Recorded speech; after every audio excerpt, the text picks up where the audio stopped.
I've given a lot of stuff away just based on what people actually ask for. And it gets you to pause and say to yourself, do I need this? You kind of Marie Kondo your home unintentionally. Does this make me happy anymore? What can we do to help others? Because sometimes it's not so easy.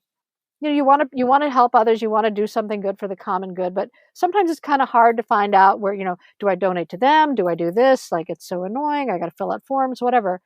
This One by Nothing group adopted a shelter and furnished the entire thing. Happy New Year. I'm Jill Hotchkiss, and you're entering A World Gone Good. Happy New Year. I'm Wendy Miller, and you're entering A World Gone Good.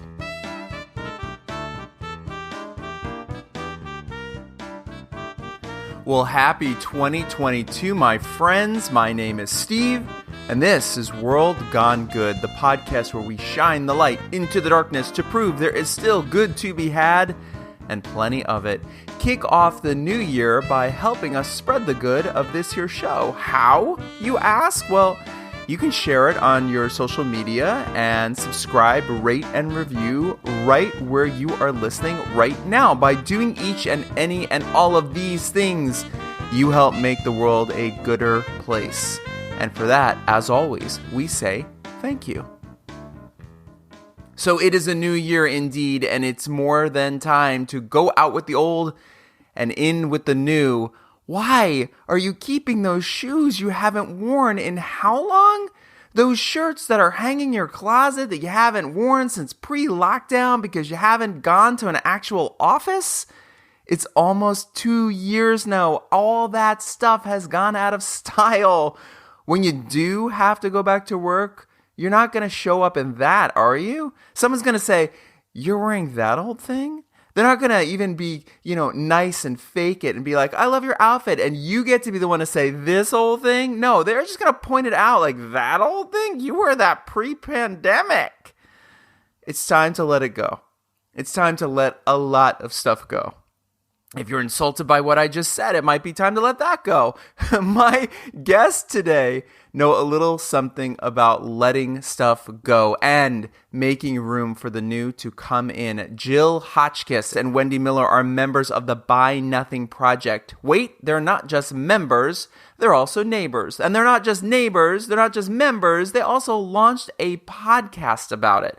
But the best of all of this, especially for me, they are two of my favorite people on planet Earth. These are actual friends of mine. Seriously, we are close. Jill and I used to work together, and I rented Wendy's guest house. See, that's close. This is Jill and Wendy's good story about letting go, connecting with neighbors, and creating community. Well, this is a World Gone Good reunion of the weirdest of ways. It's so weird how all our lives came together. But let's start with the two of you. Wendy and Jill, when did you two first meet? Oh my gosh. The first time? Sure. How many years ago? How many decades ago? The first time was in the mid-90s when I was producing the NBC Christmas tape and you had a great cameo in it.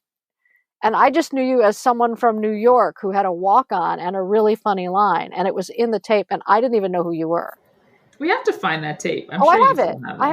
I have quite a few of them on VHS. So if you want to see it. Jill, do you remember your bit?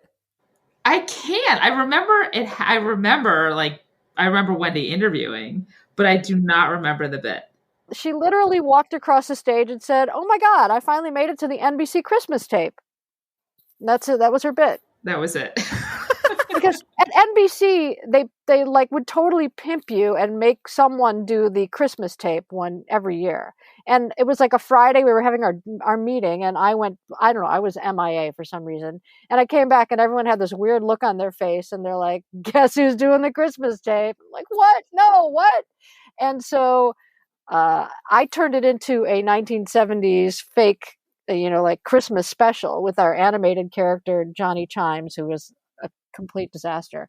And so I made and I got Phyllis Diller and Shecky Green and Steve Allen and all these people to show up in this thing. And then I was in charge of putting the whole thing together. And it was actually really, really fun. Yes, it was a big deal. It was a big deal to make it to the tape. But you met Jill then visually, like on tape. She was in Burbank. Oh, so she was physically there. Okay, she was physically there. Got it. And Jill, when do you remember meeting Wendy for the first time? Well, I remember that, but I also remember Wendy being kind of this enigma in a different group other than when I went to NBC and actually worked at NBC in California, because I had been in New York for many years. And then she was part of the, Wendy, remind me what it was called? NBC 2000. Yes, NBC 2000. It had such a cool name, and only the cool people worked there, and they did all the really immersive content before it was way ahead of its time. And so, yeah, I wasn't part of that cool crew, but Wendy was. And we actually felt like we were like the bastard, like, stepchildren, because we got like the crappier offices, and, we felt like we were treated much worse, even though we did get to do the really fun stuff. And I think I belong with the bastard stepchildren anyway. So I was with my people, not the fancy people that Jill was with. I would rather have been with the bastard stepchildren, to be honest. But what we are here to do is talk about something that also brought you two together, and that's why you're here today with me. Something called Buy Nothing Project. So let's start here. Jill, what is BuyNothingProject.org? So Buy Nothing, as the people in the know call it, Buy Nothing is an amazing project that was started. I don't even know, actually, Wendy, I should find out the year of when it was started. It was 2013 in Bainbridge Island. It was 2013 in Bainbridge Island, and it is a gifting community that is basically geo-targeted to where you live, where you buy nothing. And when I say literally, you literally buy nothing. And you go on the site, you can either ask for something that you want, and it could be something like, hey, does anybody have dinner tonight? Anyone have a bag of groceries? I'm looking to donate them to a homeless shelter. Or just before I got on this phone call, I ran outside because I'm donating a bunch of brand new makeup and some jewelry to a woman who's collecting things for 2 homeless teens. So it's in that sense, it's super lovely because you get to give back to the community. And if you need something, you can ask for something, or you can post something if you want to give it away. Right. And it's not all about, like helping the world. Like for instance, Steve, a couple of weeks ago, I posted that I was looking for DVDs of Remington Steele because I was doing a research project. And you popped up and you're like, I think I have some in my garage. Like, each of us has all sorts of crap all over our houses that we're probably not using. So people post on there, hey, I'm thinking of taking tennis lessons. Does anyone have an extra racket? Or, hey, I just posted that I wanted to do something with a Rubik's Cube. And I said, anybody got an extra Rubik's Cube? And 3 of them showed up. So it's about just sharing the stuff that you have, maybe that you're not using, maybe to help other people, or just asking for things that you might want before going to the store to buy it. Sadly, I'd like to just say I didn't have Remington Steele for those of you listening, but I did have, which I did offer you, Buck Rogers in the 25th Century, the entire series. Actually, a Buy Nothing member did have all of the episodes of Remington Steele. I went over to her house. I watched a whole bunch of them. I realized how terrible the show actually was. Wait. Did you watch them at her house? That's what I was going to ask. No, she had 6. She had all this, I think, 6. Oh, you took them. Okay. I took them home. I just said I wanted to borrow them. And, she was very magnanimous about it. She's like, yeah, go ahead. So I borrowed them. Literally within watching 2 episodes, I was like, I can't watch any more of this. And so I drove right back. She's like, you're done already? I'm like, yeah, I got to get this out of my house. But it was one of those things where, you could borrow things, you could ask for things to keep, just no barter. You're not allowed to say, if you do this, I'll do that. It's not that. It's just about being generous and sometimes sharing what you have permanently, or maybe just letting someone watch a couple episodes of Remington Steele. I cannot believe that I really thought if you stayed there, that would have been amazing. The stranger's house, that would have been amazing. The best part of the story. Like her cats are crawling on me and stuff. That'd be funny. I still have the Rubik's Cube in case you would like. I actually would. One. I would like that. Thank you. Okay, great. Jill, where did you first even find this? Like, what was the inclination? Was it like one of those things where you go on my, okay, people are going to cringe. I cannot stand that nextdoor.com thing. That thing drives me. It's just a bunch of people bitching from their house. Get off my lawn. But because it sounds neighborly. It's neighborly. So I have a friend, Irene, who I work with, and she was telling me about it. And I said, what are you talking about? This is the beginning of the pandemic. I hadn't done this pre-pandemic. And so Irene said, yeah, I'll invite you to it. I said, okay. So I looked it up and I was waiting for the invitation. Then when I went on it, it was the first time you go on, it is a little obsessive because you're like, wait, I get free shit? Are you kidding me? I got this really nice purse. I got a mirror stand. I was like, this is amazing. And then as you get deeper into it, it's less and less about, oh my gosh, I just want this free shit. It's, oh, what can I give? You know, there's this post that comes out every month and it's, hey, post what you wish for. And so I go through it and I read through the comments, and I've given a lot of stuff away just based on what people actually ask for. And it gets you to pause and say to yourself, do I need this? You kind of Marie Kondo your home unintentionally. Does this make me happy anymore? Oh, this might make Wendy happy, this Rubik's Cube, because she wants it for her daughter. I don't fucking need it. No, but it's exactly right. It's like, you find out from your neighbors, and that you might have something that someone else could really use. And I talk about this on the podcast all the time. All I'm trying to do is get rid of stuff in my house. Like, I'm literally looking around thinking, what can I get rid of? And I do get rid of a lot of stuff, but I also get a lot of stuff too. I got some pretty fun stuff this week. I got some plastic champagne glasses for a new wreath and a little miniature baby. And so, I'm like cooking with gas, but I also got rid of a bunch of crap too. So it works out. Now, you two somehow found each other on here. Did you know each other was into this? Tell me that part. So Jill's husband used to work for me, and he produced a show for me. And so we went over to their house. Carl and I went over to Jill's house.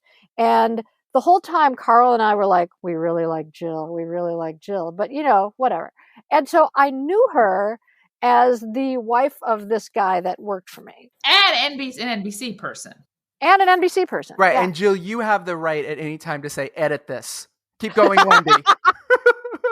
Well, I guess you can always cut stuff out. I will give you I am measuring my words. Trust me. Send me your measuring. Notes. I'll get your revisions. You don't have to edit anything. Okay, go ahead. Go for it.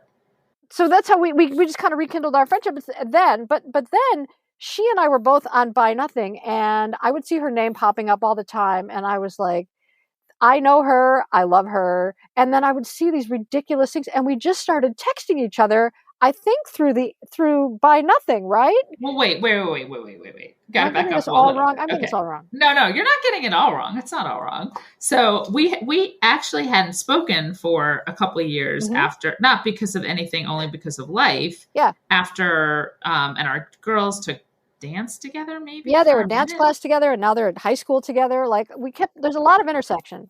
Yeah, there's been a ton of intersection. So it had been a couple of years that I'd spoken to Wendy. And then when I was on Buy Nothing, when I had just started, I saw Wendy Miller responding to a post. And I texted her and I said, all right, I think I DM'd you through Facebook. And I said, is this my Wendy Miller?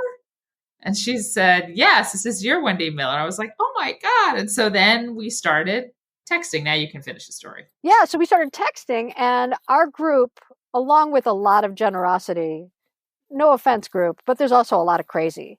And Jill and I would notice all these ridiculous things going on, and we started sharing it back and forth. And at one point we were like, this would make an incredible podcast. And so we reached out to the founders of Buy Nothing, and we said, we would love to do this podcast for you. And in their wisdom, they said no. And so and Jill's like, no, they'll say yes. And so we got them on the phone, and Jill works for Disney and I was working for Hallmark, and we're legitimate people, and we somehow convinced them that we wouldn't break their brand. And we started doing this podcast after just totally falling in love with each other over Buy Nothing. Literally, yes, we got each other over Buy Nothing. We did. We always say we're our favorite Buy Nothing thing. Yeah. Of each other. That is so sweet. Now, they said yes to you for doing this. Yeah, Mm-hmm. they did. Yeah. Did they have any requirements of what you could and like what was the pitch? Like what did you tell them you were going to do? Like how are you going to sell their stuff? Well, we certainly ensured them that we weren't going to break it and that we know how to Right. be respectful and big time brand stewards. I mean, if each of us has been trusted with multi-million-dollar projects, we're not going to be like, this thing is dumb. Like, so obviously, and we just kind of, talked to each other quite a few times, like for months, right, Jill? Months. We did a pitch, we wrote a proposal. Yeah. We wrote a couple of sample storylines that we basically, made up, and explained how we could, group things together and again, make it feel dynamic and not only not break the brand, but build the brand. Yeah. And the funny part is that Liesl Clark, one of the founders, is a TV producer. And so when she found out like we were interested, I think there was just a level of trust because she knew that we would, we knew how to produce and that we would be respectful in the brands that we worked for and the fact that we had all this experience. And so after months and months and months of back and forth, they were like, okay, let's do it. And it was crazy. And to your credit, I mean, let's not leave this part out, Wendy. You are a very successful podcaster on your own. Well, that's an oxymoron to be a successful podcaster, I think. But... And if anyone could be an oxymoron, it's us. No, I do have another podcast, but I've been on your show to talk about it, which is Sex Ed the Musical. Sure. And I'm, an author, and I've done a lot of work in that world. So yeah, I already host and produce a podcast. And so I had that experience, and Jill has produced a billion pieces of content that, she's won an Emmy. She knows what she's doing. So obviously we were a good fit for them. And we like each other. Yeah, well, you love each other, but you had to throw in that she won the Emmy because I was only nominated 3 times and didn't win. Thanks a lot. Okay. I have won too. You're the only one on this. Okay, honestly, people. This is sad. Wait, you're the only one talking on this podcast. It doesn't have an Emmy. Wow, Steve. Oh. That sucks. How did this happen? Okay, so here's what I have to ask you both. Your very first episode, I've listened to the first 3 episodes. Your very first episode featured a woman who gave away her engagement ring. Yeah, a diamond ring. How did you find this story? When we first started talking to them, there are 4.3 million Buy Nothing users. Globally. And so they were collecting some interesting stories before they got there. And this was one on their radar. And so they found these women in just outside of Tulsa. And one of them was a special needs young woman who always wanted a diamond ring. And just across town was another woman who had a diamond ring that she wanted to get rid of because she was in a relationship that fell apart. And it was one of these things where, once again, we talked to her. She found out that we were not rando crazies. And next thing you know, she's on our podcast talking about her diamond ring. Now, she had that ring. She kept it for something like 8 years, didn't she? Right. Yeah. She was in a relationship with this guy, and he made some questionable decisions, and they split up. They had kids together, and she stuck the ring in a closet, right, Jill? It was just in a box in the closet. She did. She put it in the back of a closet, and again, that's kind of the beauty also of this gifting community is that there's this interesting sense of catharticism, as if that's even a word. Catharsis? Catharsis? Cathartai. I like cathartai. That you have when you give stuff away, when you purge. And a lot of people, like Wendy was saying, you look around just, how do I give stuff away? And there are things that you'd never give away, but then there's sometimes stuff where you're like, ooh, if I could get this out of my house and someone else could give it another life, that would be wonderful instead of it winding up in a landfill, which Exactly. I know is one of Liesl's, one of the things that she loves about the project. And so sometimes we have these things in our house that we're just sort of looking at, or maybe in the back of a closet or up in the attic or whatever, that we're not using them. Sometimes they're almost, for lack of a better term, tormenting us by being there.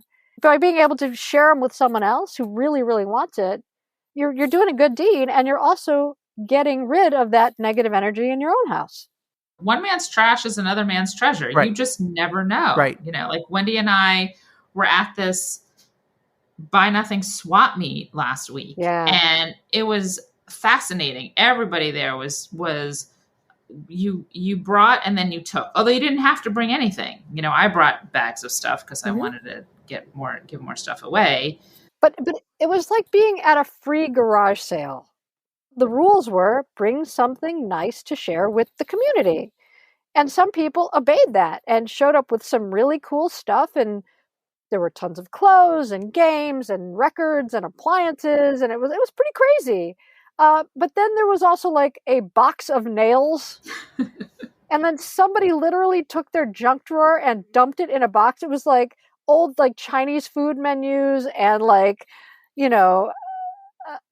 operating instructions for a toaster oven. Like literally somebody thought that someone else might want that. There's a junior high school play that can use those. Well, maybe there was a little controversy. I'm not going to lie. Oh yes, there was some drama there.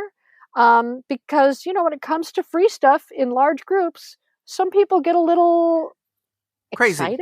Crazy. Okay, I want to say excited. Crazy. Okay. You say crazy, we say excited. Okay. And so there was some drama going on, and I was like, Margaret Mead. I was just like watching the whole thing because I was just glad to get rid of the junk that I had, and I was just watching what was going down, and they were like, you don't live in this neighborhood, and who's this person, and what happened to those earrings I put on this box, and what happened to that box of Chinese menus? I really wanted that. And you're like, whatever. It was pretty crazy. And then there were tons of people who were like, oh my God, I've got all my Christmas presents locked down. Wow. Mm-hmm. Now, you guys mentioned something earlier. I shouldn't say you guys. I'm not supposed to say that. Y'all mentioned something earlier, which is you said that you have to be invited to join. How does it work? It's an informal invitation. So to join, I think it's to join most Facebook groups just as practice. The administrators want to keep track of it. So it's not an open group. Yeah, you have to sort of prove that you live in the area because there are Buy Nothing communities all over. And so our neighborhood one got so big, they had to divide it in half and create a second one. So you kind of have to say, hey, I live in Chatsworth and I'd like to join this thing. Well, it's like, well, Chatsworth 1 is full, but you can join Chatsworth 2 because the whole point is you shouldn't have to drive 10 miles to drop off something or pick something up. It's about sharing with your neighbors. So these little hyper local communities. And so you do have to kind of prove that you live there and that you're not just someone who's joining 55 Buy Nothing groups just to get a bunch of free stuff and then sell it, on eBay later. But Wendy, I think that Facebook, I think that's part of the geo-targeting is that any Facebook group, you have to join, you have to ask. Mm-hmm. Yeah. I don't think it's just akin to Buy Nothing. Oh yeah, for sure. I'm in a couple of groups and then, there are like top secret groups and private groups and then public groups. So there are lots of different layers to this, but for the most part, it's not like Skull and Bones. Like you don't have to have like someone famous nominate you. It's not like the Friars Club. Like you're going to get in. You just have to make sure that you live in the right area. Do you feel like there's a sense of relief when you give stuff up, or is it a satisfaction that, like you were talking about, that someone else is going to find a use for something that you don't have a use for anymore? I mean, I think it's a tremendous relief because I love getting rid of stuff. And, Jill had some pretty big life changes this year and she had a lot of stuff to get rid of. I did. But it's like, I don't want to drag my butt over to Goodwill or to Salvation Army or Out of the Closet or whatever. It's like, and now it's really difficult to get rid of stuff, especially clothing and other things. Because of the pandemic, it's been super difficult to get rid of things or to share things, I guess I should say. But with this, it's like, hey, I've got 10 men's suits size 44 long. Who wants them? And someone's going to want them and they're going to come to your house and get them.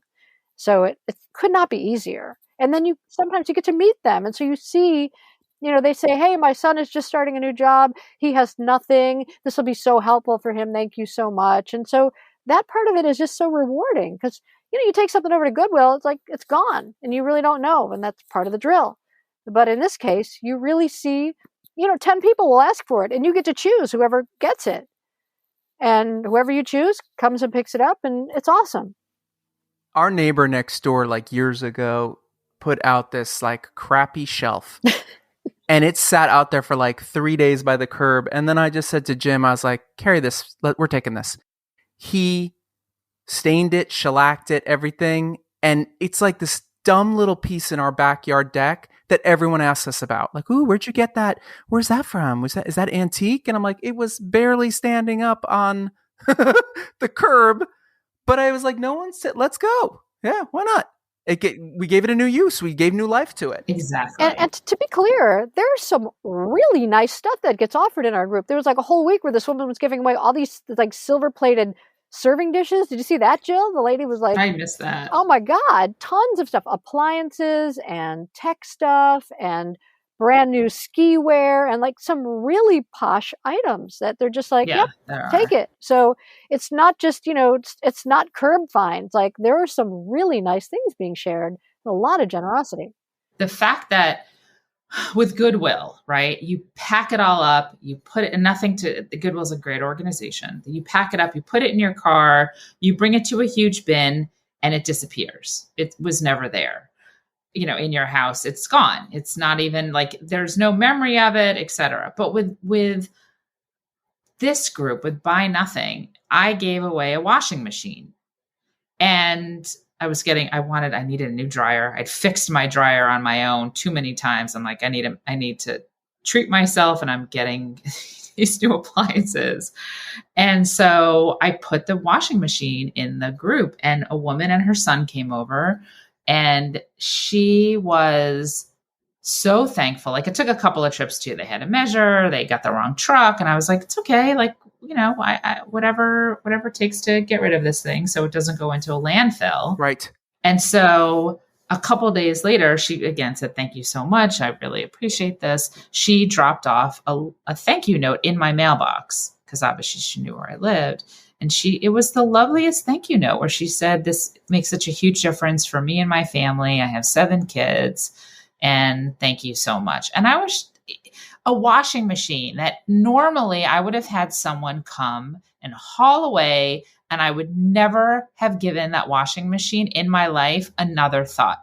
And I'm still talking about it 6 months later. Yeah. A washing machine. That's amazing. That's amazing.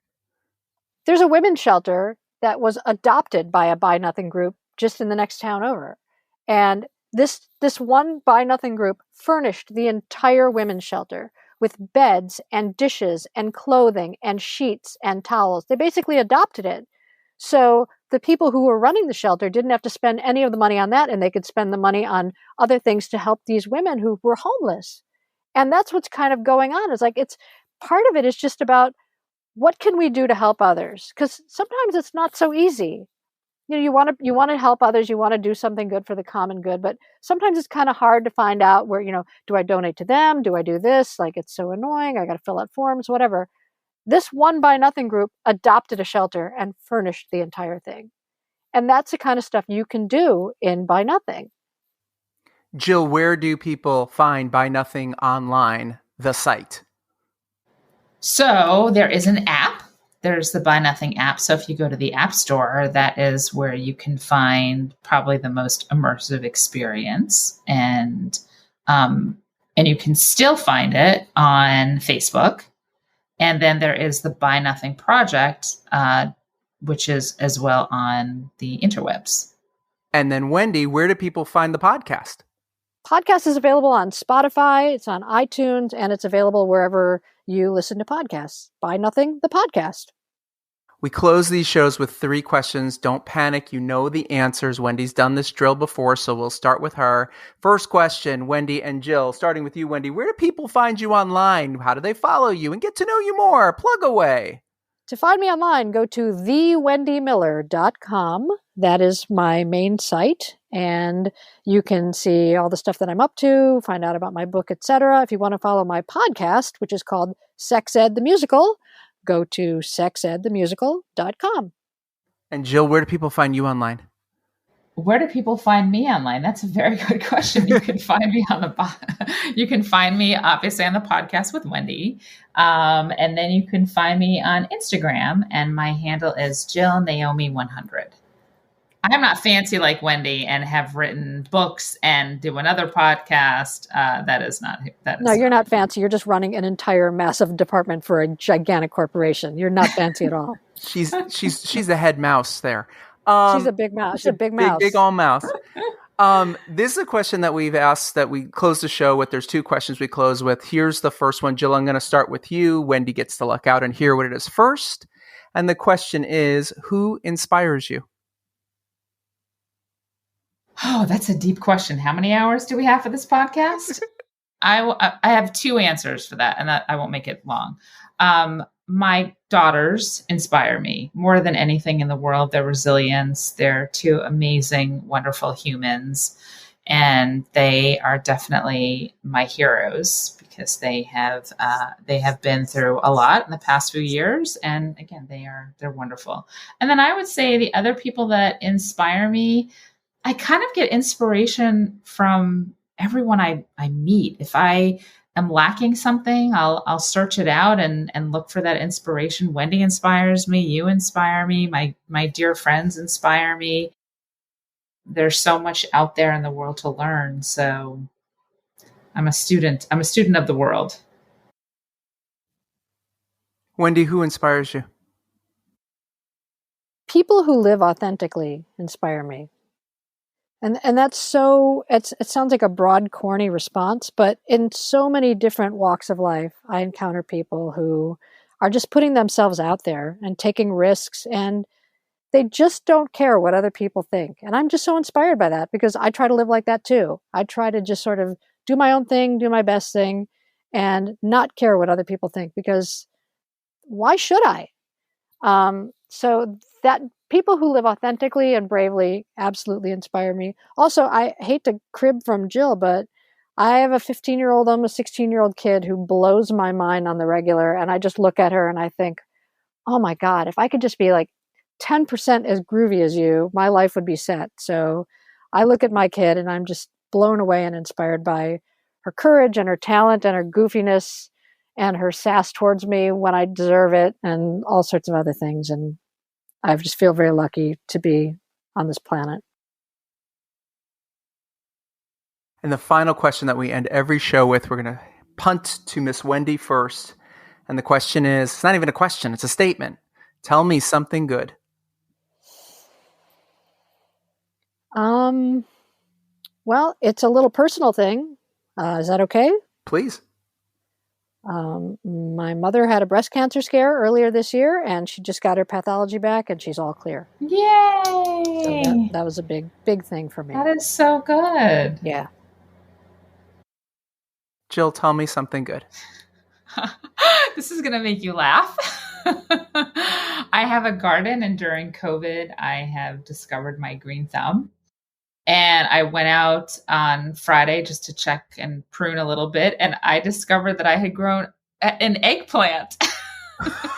Eggplant? An eggplant. I had no idea that I even planted an eggplant plant. And there was this like good size, no dirty jokes, good size eggplant hanging from this tree. And I was like, oh my God, I have grown an eggplant. Okay, I don't mean to invite myself over, but there are so many amazing gluten-free eggplant parm recipes. I've seen what you do in your backyard fire oven thing that like everything looks like it's, Pinterest worthy. Can you make an eggplant parm with that? And please invite us over because I want my God. Yes. Oh please. my God. I absolutely will. I will make you an eggplant parmesan. Oh my God. Gluten-free, I'll bring dough. please. I'll bring gluten-free dough that we can throw in there and it'll puff up into bread.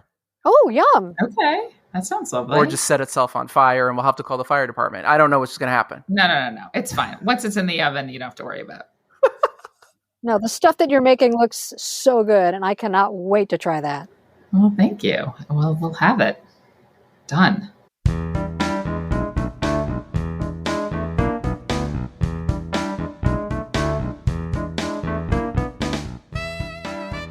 Thank you, Jill and Wendy, for sharing your good. Who's ready to buy nothing? Check out the app, the website, and the podcast of the same name, Buy Nothing Project. Next time on World Gone Good. Why are we still here on this earth? There has to be a reason we're here. I found my reason. I try to focus on doing something good for Amy's Kisses and to keep a positive attitude. Jill Gabora and her family suffered an unimaginable loss and turned it into a mission of opportunity called Amy's Kisses. They provide domestic violence educational resources as well as educational scholarships for low-income students throughout this country. Jill's story is the definition of turning a bad situation into something so good. I can't wait to share this incredibly inspiring and emotional episode with you. Until then, be good.